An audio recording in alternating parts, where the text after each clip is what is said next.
Hi, good morning. My name is Sarah and I'm going to explain to you the different activities I've designed to learn a specific vocabulary.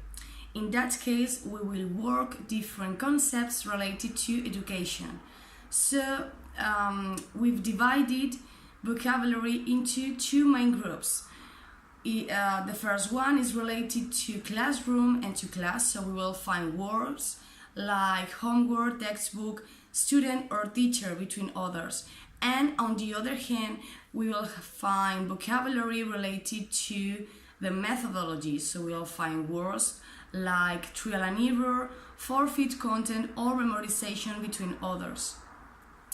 Furthermore, I'd like to point out that these activities are divided into different activities at the same time so that the students were able to learn it in a better way. So, we will start from activity number 1. It includes 5 activities at the same time. So, for the first one, we will need our magic box, okay, as you can see here, different flashcards, which one of them will include a picture with its pertinent word, as in that case classwork. And we will also need a paper with a hole in the middle. So, students, we will take a flashcard from the box and we will put it behind the paper so that the students could not see properly the picture. We will move the picture in that way and they will guess what picture and consequently which word is hidden behind the paper. After that, we will analyze the word. So we will ask students how many letters it has, how many syllables it has, its pronunciation or its meaning, between other things. The next activity consists of playing with a maze, as you can see there. There are many words of vocabulary which are hidden inside, so students will have to find them. To make it easier, we've write them with red color, so they will only have to follow the letters to complete the different words proposed. As you can see here, student, learner, teacher or meaning. After that, we will play with our magnetic box. So they will have different pictures, as in that case textbook, different magnetic letters, okay, and different words of vocabulary. So, firstly, students will have to see the picture and to think and its pertinent word, and they will look for the letters and they will it and write it here. We will also offer the letters messed up, for instance in that case. We will mix them and they will have to write it properly. However, in any case, if students needed support to do that activity, we will offer them the word written and we will put it next to the picture to make it easier. Finally, to complete activity number 1, we will have different words, as in that case interactions or memorization, and different pictures, so they will have to join them together in a right way. In that case, we have this picture of memorization and the words, so they have to join them together. Now, we will start activity number 2, and it includes 2 activities at the same time. The first one is about making up new stories. So we will have 2 cardboards, as you can see here, and each one of them will include different terms related to that topic. So we'll put them over the table and we will spin the arrow, okay, in that way, and the arrow will stop in a determined word. So a random student will have to start creating something original, a new story, and we will do the same over and over again to complete the story and to complete all the words proposed.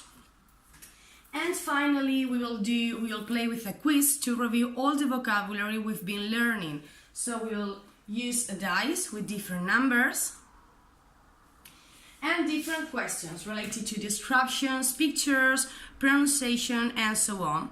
So Well, first of all, we will divide the class into different little groups of six students, each one of them. So we'll find different teams.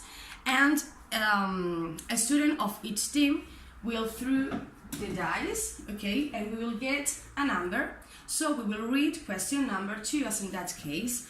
And it is about the picture. What profession is it? In that case, well, it is teacher, so they will have to choose the better option.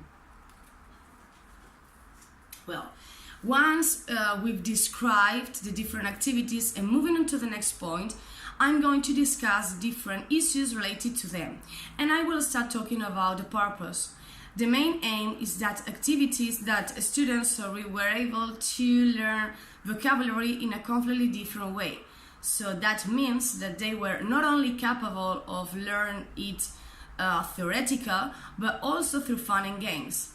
So for that reason that I've tried to promote interactions between students, as well as to give them the chance to put everything they've been learning into practice. In addition, I've tried to join teaching and fun, because they are an opposite words, although we are not fully aware about the huge impact and benefit they have for our students.